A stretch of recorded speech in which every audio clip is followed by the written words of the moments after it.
Hey everyone, we're Nick and Rachel. If you're new here and haven't been following our adventures over the past year, you'll typically find us vlogging our travels around the world. But today's video is going to be a little bit different. As we traveled through various different countries, we've noticed that some things are a little bit different than what we're used to back home in Canada and the UK.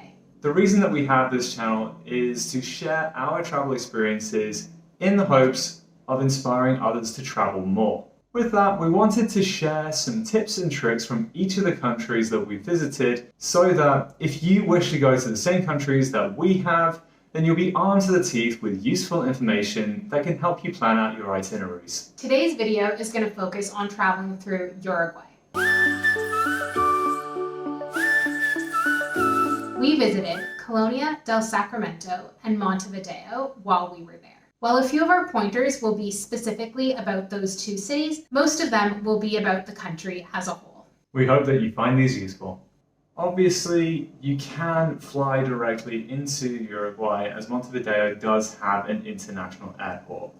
However, what we found when we were trying to make our own itineraries is that it's not necessarily the most cost-effective option. And since we were already in Argentina, it turns out that you can get to Uruguay by a slightly cheaper and more convenient route.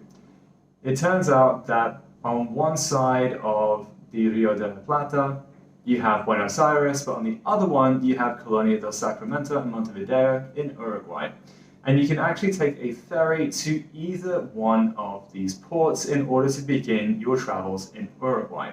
There are regular ferry services each day. They are pretty cost effective. And there are also a number of operators who run them, and you can buy tickets either in person or online to be able to sort your itineraries out. However, something to note is that between operators and depending on the time of day, the cost of each ferry may be a little bit different, so it is always worth just making sure that you do your research before booking anything. What we found to be the shortest and most affordable ferry was to go from Buenos Aires to Colonia del Sacramento. If you want to spend a little bit of time there, then actually it's a beautiful little town, which is actually a UNESCO World Heritage Site, so it may be worth just staying around, if only for a day before moving on to Montevideo. However, if you want to skip that altogether, then there is also the option to get a combined ticket where you can get a ferry and bus all booked through the same company, and that can take you directly from Buenos Aires to Montevideo via Colonia. What we found to be even cheaper actually is to book the ferry and the bus separately. We ended up buying the bus ticket in person between Colonia and Montevideo, and it seemed to save us some extra money. So if you are thinking of doing something very similar to what we ended up doing, that might end up saving you a little bit of extra in the long run. We did book the bus in person, which actually it turns out is cheaper than booking it online. And we're not necessarily sure if that's the same for booking the ferry as well, but just make sure you do your research so that you can get the most affordable option for you as you make your travels through Uruguay coming from Argentina. If you do choose to take the ferry between Argentina and Uruguay, no matter which direction you're going, immigration will occur before you get onto the ferry. When we were leaving Buenos Aires, we were stamped out of Argentina and stamped into Uruguay, all in the same line, although you do have to visit two separate desks. And the same thing when we were returning here to Buenos Aires. We left Uruguay, we were stamped out of that country, and then we went to a different line and got stamped into Argentina. So it's actually really convenient for when you get off because you don't have to do any immigration. Now, we absolutely loved Uruguay. It was a really, really charming country and we had a wonderful time. However, there is definitely one drawback, and that is that at the current time of filming, it is currently the most expensive country in the entirety of South America. So therefore, anything to do with cost of living, so we're talking about food, drink, all of that stuff, is probably going to be a fair amount pricier than what you would expect based on other countries around South America. So just be sure that you tack on an extra bit of percentage onto your budget so that you can be monetarily prepared. Money is an interesting thing in Uruguay. It may be a little bit difficult to get pesos out, and you definitely do need cash in Uruguay, although you can use your card a number of places as well. But there's just enough places that you need to use cash, i.e. for walking tours and public transportation, that it's just good to have some on you. Normally, when you're in a country, you just go to an ATM and withdraw money. There might be a service fee, but it's really not a problem. However, we tried several different banks and their ATMs, and we were unable to withdraw money. I don't know if it was just our card, but obviously that was a problem. And the other thing we did notice when we were trying to withdraw money is that you couldn't withdraw a lot of money, and also the service fee to withdraw money was quite high. So even if you were able to take money out of an ATM, I feel like you would have to do it multiple times to have enough cash, and each time you would be paying a pretty high service fee. So I don't know if it's the best way to get money out while you're in Uruguay, even if it is possible with your card. The other thing we noticed at ATMs is that you had the option to withdraw money in pesos or in US dollars. We didn't try to withdraw in US dollars. However, if you're able to do that, it might be a good idea to withdraw in US dollars and then go to a money exchange in order to get pesos, but then you would be paying a double service fee of withdrawing from the ATM, and at the money exchange office, they would charge you a service fee as well. All that to say, what we did is a Western Union transfer. If you don't know how Western Union works, don't feel bad, because I didn't know how it works before we got here. Basically, you set up an account on your home country's Western Union, and then you transfer money from a credit card or a debit card to yourself in the country that you need to withdraw money on. So it would be, for example, Rachel in Canada to Rachel in Uruguay, and then you take your transaction number as well as your ID, like a passport, to a Western Union office, and they will then give you the currency, in this case, Uruguayan pesos. I hope I've explained that well enough. That was the way that we were able to get cash, and hopefully that works out for you too.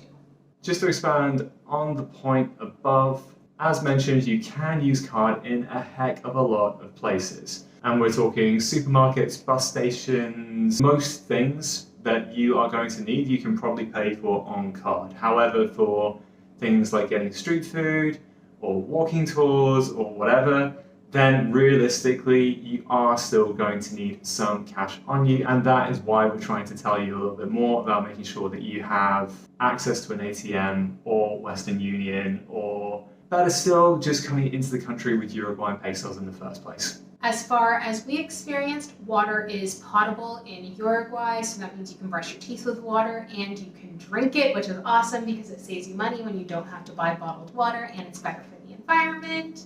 However, we do still advise you check with your accommodation before you drink the water there, just to be on the safe side. As far as food goes, generally speaking, there is quite a lot of crossover with the kinds of things that you can find in Uruguay as there is in Argentina. Therefore, you will not find any shortage of empanadas or alfajores, for example. However, Uruguay does have its own offerings by way of cuisine, and the one that we recommend based on our experience is really indulgent, extremely rich, but it's delicious, and that is chavito. It comes typically as a sandwich, but you can have it just as its own plate of food without the bun.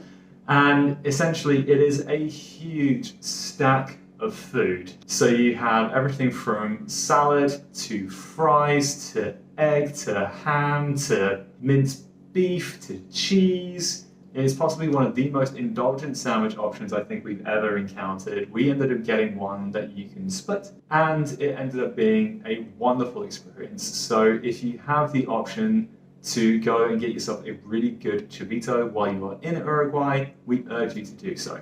As far as drinks go, we have 3 recommendations. One is called Media y Media, and basically what that is a combination of a dry white wine as well as a sparkling wine mixed together, which We didn't have the opportunity to try because we were not there for long enough. However, that sounds like it would have been right up my street.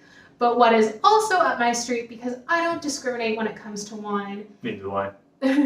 is Tanat, which is a red wine, which Uruguay is known for. So definitely recommend trying Tanat. The other thing, which is also available in a few other South American countries, is called mate.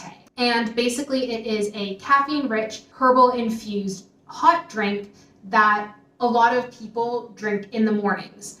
And what you will see is that they have a cup that has all the herbs in it, and then they carry a thermos and they pour the water in, and with their straw, it has a filter so you can sip it and the herbs don't come into your mouth. We were warned that this is very bitter and we might not like it. However, we were absolutely determined to try it, which can be a little bit difficult because this isn't something like coffee that is served at cafes or restaurants. In fact, most people just enjoy it at home, and most of our tour guides said, look, go to the grocery store, buy the mate, and also get yourself maybe a souvenir of a mate cup, thermos, and straw, and make it yourself at your accommodation.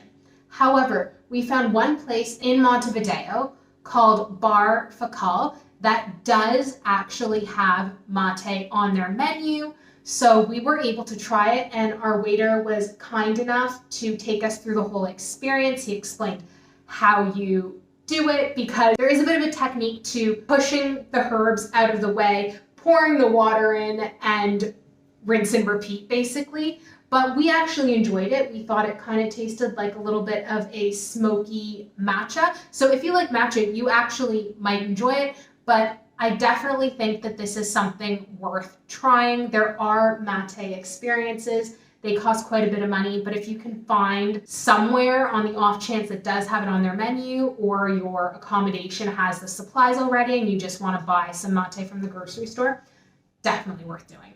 If you are going to be visiting Colonia, then we are here to tell you that it is extremely walkable. You should not really need to get a cab to go anywhere in the town.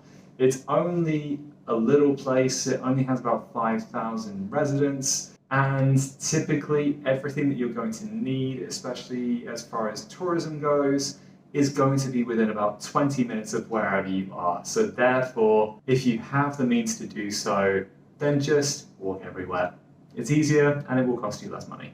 On the other hand, Montevideo is absolutely huge, so you may need to use a rideshare app like Uber or Cabify, or their local public transportation, aka buses. We didn't end up using any buses for a few reasons that involved a lack of data and internet because it wasn't working.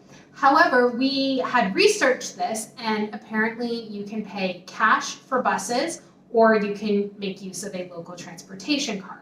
As far as Uber and Cabify, you can expect the Uber rates to probably be a little bit cheaper than you would find in Canada or the UK. However, as Nick previously mentioned, this is currently the most expensive country in South America, so it's not going to be dirt cheap by any stretch of the imagination. Cabify may be cheaper, however, we tried to download it and it just didn't work. It kept failing for us, so maybe you'll have better luck with that. We can't speak to that. What we did is we walked a fair amount, as much as we could, because we didn't really want to spend money on too many Ubers. I think we only took an Uber to and from the bus station, and that was it. So it took us a little bit longer to get around because Montevideo is big and we were walking, but we enjoyed walking. The weather was okay, and we don't mind doing that. So if you have the ability to walk, just know it is a possibility.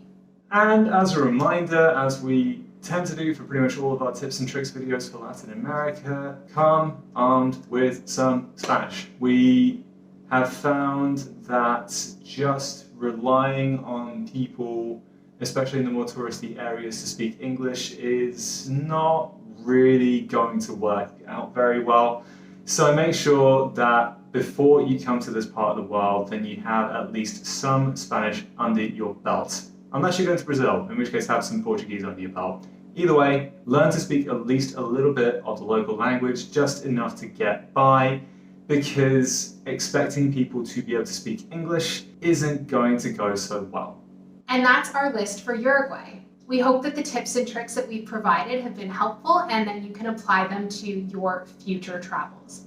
That being said, we know that this is not an exhaustive list, so if you have any further suggestions or advice, or if you have any questions for us, then please leave us a comment below.